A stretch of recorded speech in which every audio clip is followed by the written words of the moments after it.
Now let's check what will be the reflection coefficient as TIR happens.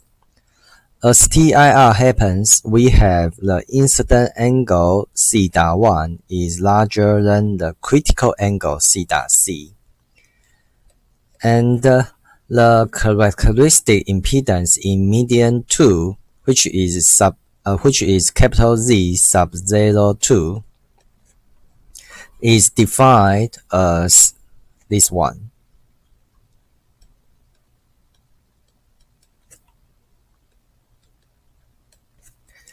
And as TIR happens, the K01 is a pure imaginary, which can be written as minus J alpha Z2.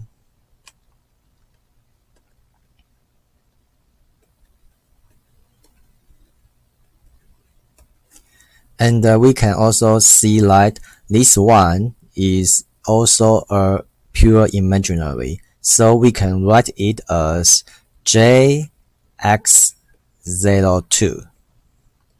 where x02 is a real number.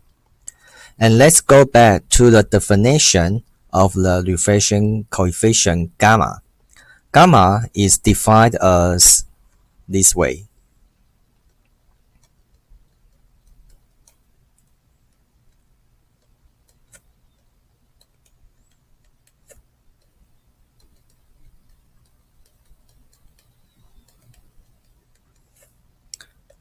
And now we take the Z02 in TIR into the expression of gamma. Then we will obtain this one.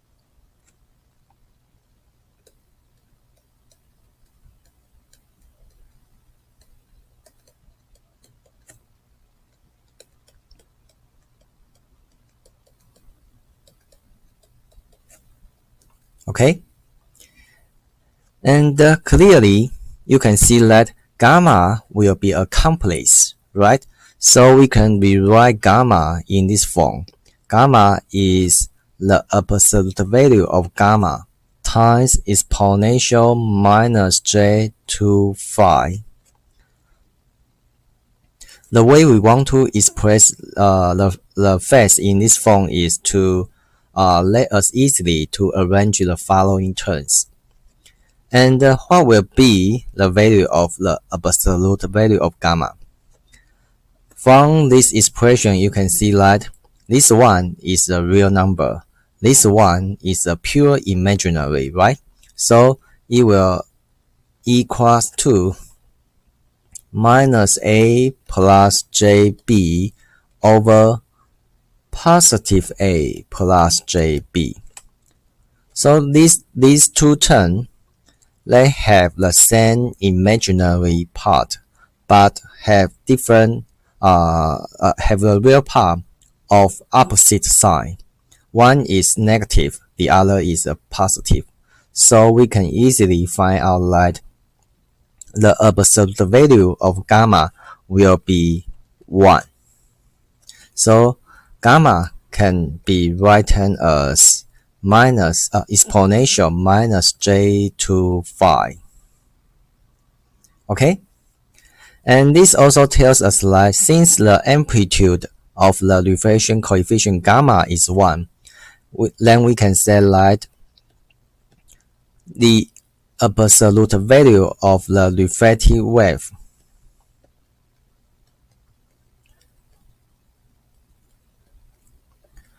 will be equal to the absolute value of the incident wave, due to the absolute value of the reflection coefficient is 1. Okay, so the amplitude of the reflected wave will be equal to the amplitude of the incident wave. Then let us rearrange the E field in median 1.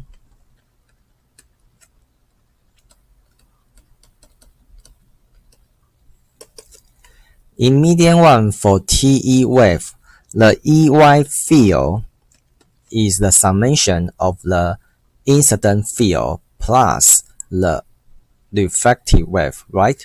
So we can write it in this equation.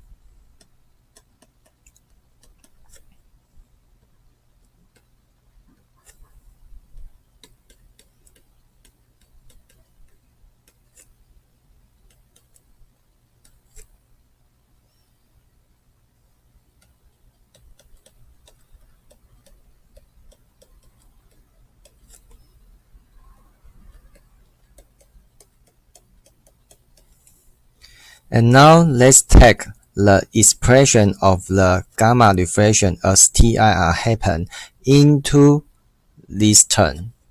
Then the above equation can be rearranged as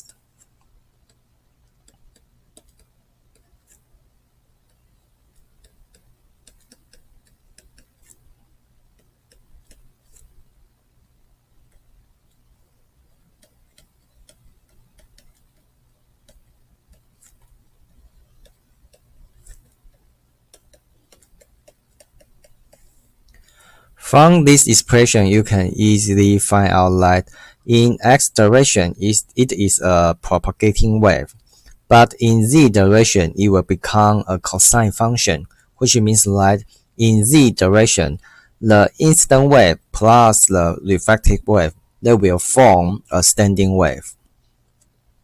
Just like what you have learned in this situation. We have two fixed boundary, then we will have a fundamental mode like this, and the first higher mode like this.